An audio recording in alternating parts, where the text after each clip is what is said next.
Hello everyone, good morning to all of you. आइए आज हम लोग शक्ति संतुलन को जानते हैं अंतर्राष्ट्रीय राजनीति में बैलेंस ऑफ पावर क्या होता है।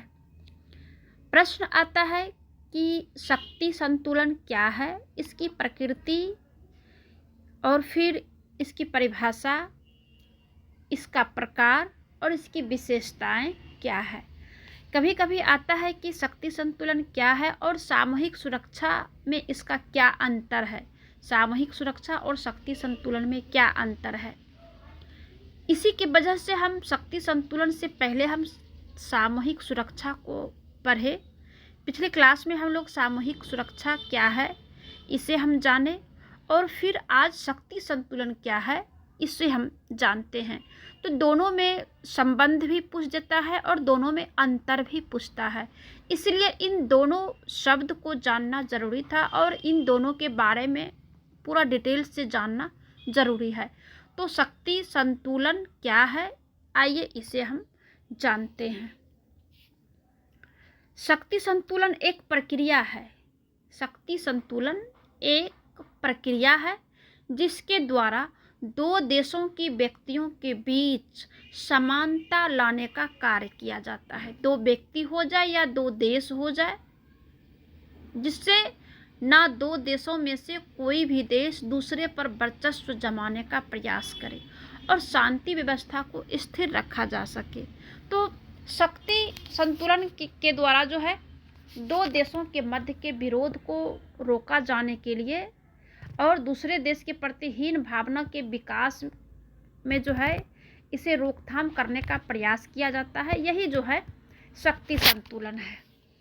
आइए शक्ति संतुलन के प्रकार को जानते हैं कि शक्ति संतुलन का कितने प्रकार होता है।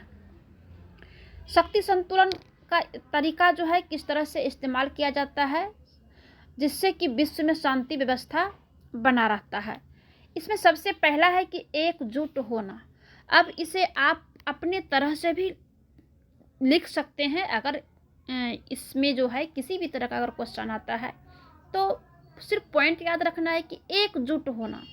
अब जब एक शक्तिशाली देश एक कमज़ोर देश पर अपना अधिकार स्थापित करता है या फिर करने का प्रयास करता है तो ऐसे में उस कमज़ोर देश के पक्ष में अन्य देश खड़े हो जाते हैं, जिससे कि उस कमज़ोर देश की शक्ति में विरोधी देश की शक्ति के बीच समानता लाने का कार्य किया जाए।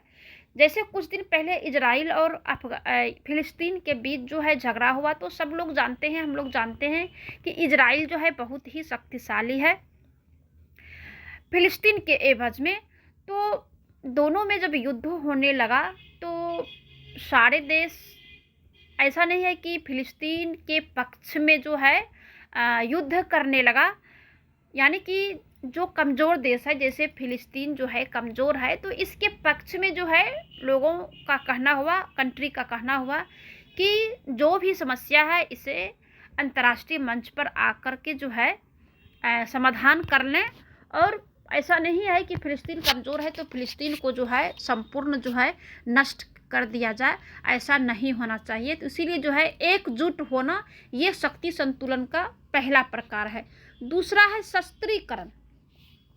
शस्त्रीकरण के बारे में जैसा कि हम लोग जानते हैं कि अब वर्तमान समय में हर एक देश अपनी अपनी शक्ति को बढ़ाने में लगा हुआ है ताकि कोई दूसरा देश जो है हमें आंख ना दिखा सके। जैसे भारत ही है, देख लीजिए, भारत में जो है जब किसी भी तरह का अस्त्र शस्त्र नहीं था तो पाकिस्तान जैसा कमज़ोर देश भी 2 बार जो है युद्ध को ठान दिया। और इससे भी पहले चीन जो है, जो कि अस्त्र शस्त्र से उसके पास था, तो भारत पर जो है आक्रमण कर दिया।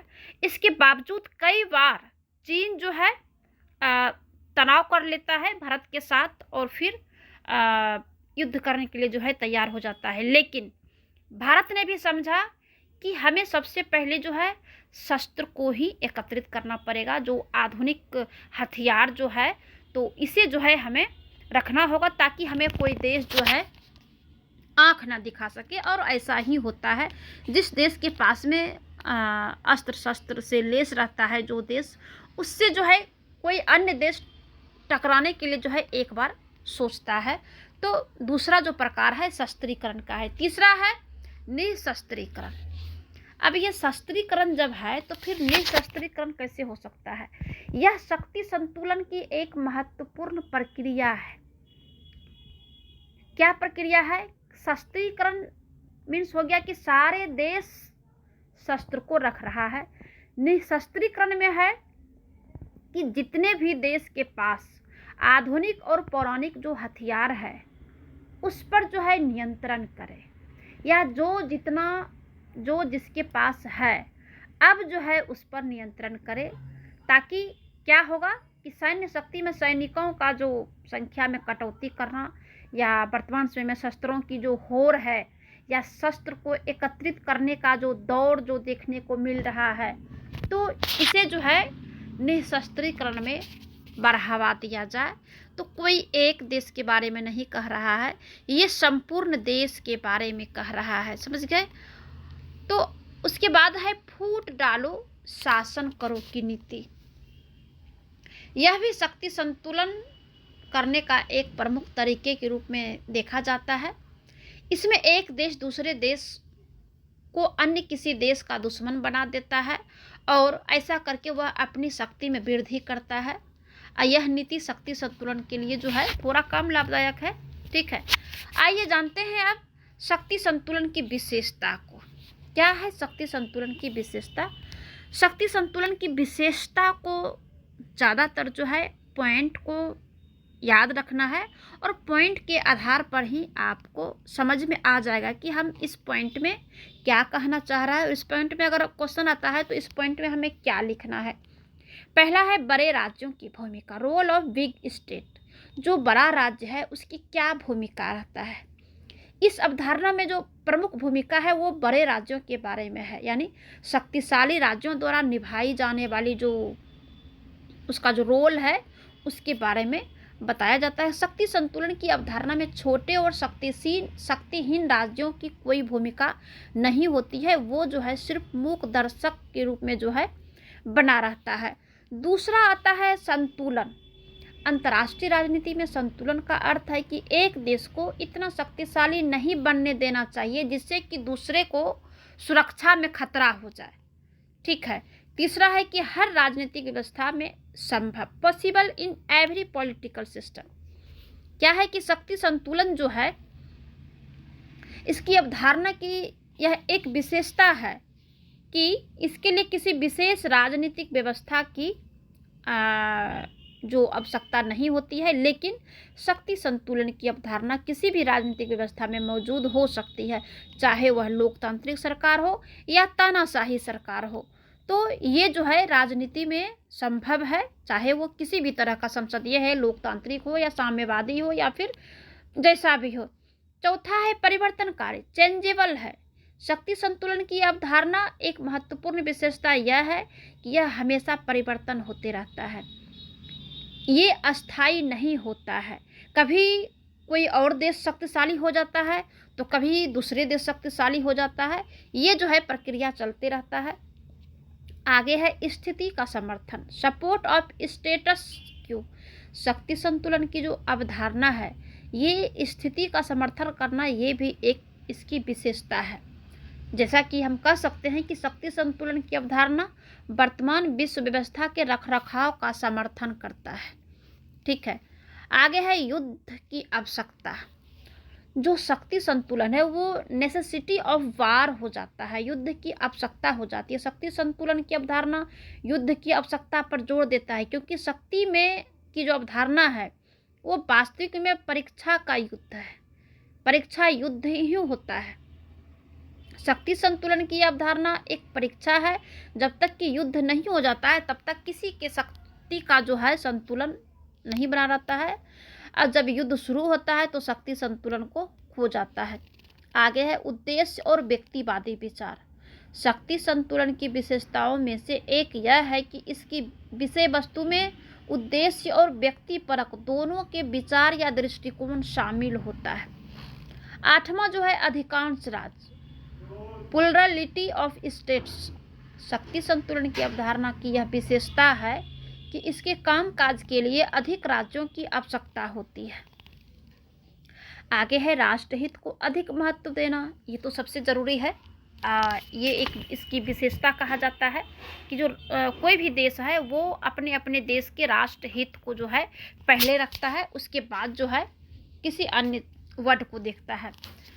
आगे है हस्तक्षेप की आवश्यकता। ठीक है, शक्ति संतुलन की यह भी एक अवधारणा है कि हस्तक्षेप की आवश्यकता होती है। इसकी अवधारणा में कोई प्राकृतिक अवधारणा नहीं है और ना ही यह कोई दैवीय उपहार है। जब भी शक्ति का संतुलन बिगड़ता हुआ प्रतीत होता है तो महाशक्तियाँ जो है इसे बनाए रखने के लिए हस्तक्षेप करती है। अगला पॉइंट है संतुलन की आवश्यकता, नीड ऑफ बैलेंसर होता है कि इसकी अवधारणा में एक महत्वपूर्ण विशेषता यह है कि इसके लिए हमेशा एक संतुलनकर्ता की आवश्यकता होती है। एक जो है मध्यस्थता वाला होना चाहिए। जैसे दो देशों के बीच में अगर युद्ध हो रहा है तो तीसरे देश को जो है मध्यस्थता करना पड़ता है। जैसे कि भारत और पाकिस्तान के बीच हुआ था तो रूस जो है इसमें मध्यस्थता का जो है रोल निभाया था। तो इसी प्रकार से जो है इसे होना भी चाहिए। आगे पॉइंट है एंटी पावर सिस्टम है, ये against the system of peace है। शक्ति संतुलन की अवधारणा युद्धों को प्रोत्साहित करती है, इसीलिए इसे शांति और कानून और व्यवस्था के खिलाफ माना जाता है। शक्ति संतुलन की धारणा हमेशा युद्ध की स्थिति बनाए रखने में जो है विश्वास करता है। आगे है प्रासंगिकता में कमी। इसकी जो अवधारणा है वर्तमान परिस्थितियों में अपनी प्रासंगिकता को खो दी है। साथ ही वर्तमान परिस्थितियों में शक्ति संतुलन की अवधारणा को व्यवहार में लागू नहीं किया जाता है। यह अवधारणा 18वीं और 19वीं शताब्दी तक ही सही था, लेकिन आज के परमाणु युग में इसे अपनी प्रासंगिकता जो है नहीं रह गया है, ऐसा जो है माना जाता है। धन्यवाद। आगे जो है शक्ति संतुलन और सामूहिक सुरक्षा में अंतर क्या है, क्योंकि इसका कभी संबंध आता है, कभी आता है कि शक्ति संतुलन क्या है और सामूहिक सुरक्षा से इसके साथ जो है अंतर स्पष्ट कीजिए। और फिर कभी आता है कि सामूहिक सुरक्षा क्या है, इसकी विशेषताएं को लिखें और शक्ति संतुलन के बीच जो है इसका क्या संबंध है या क्या अंतर है।